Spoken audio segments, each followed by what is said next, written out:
it all came about. Uh, I'll remember. I think it was like this time. It was like this time of year. I remember being around winter, Christmas time, etc.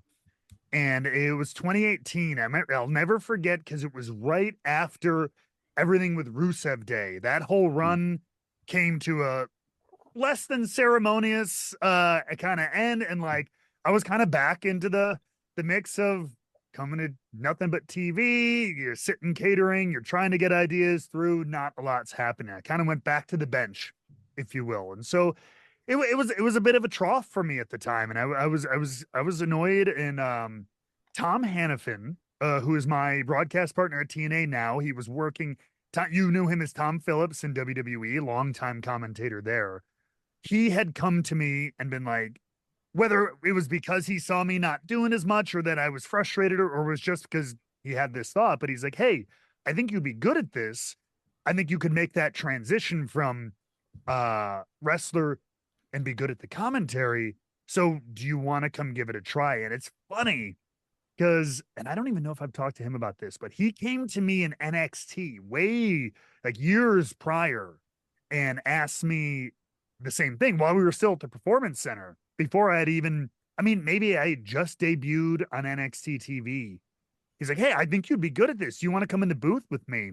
And I had I was nice, but I had the most arrogant wrestler attitude of like, this guy's going to try to get me out of the ring.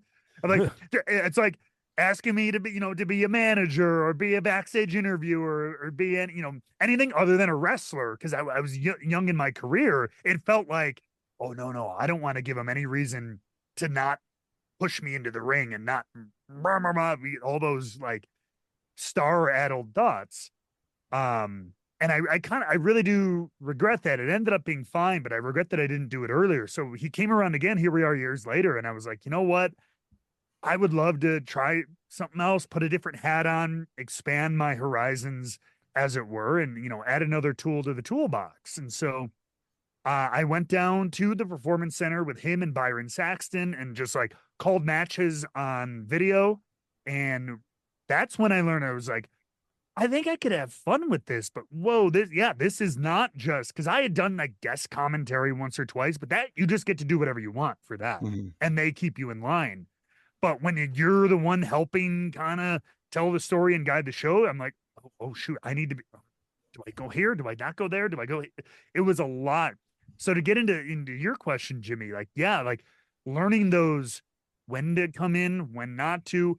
My other thing too, as you can tell right now, and I still struggle with this, is I'm verbose. I am brevity is not my strong suit, and that's one of the biggest things Tom and Michael Cole and other people taught me was like speak in sound bites when you can.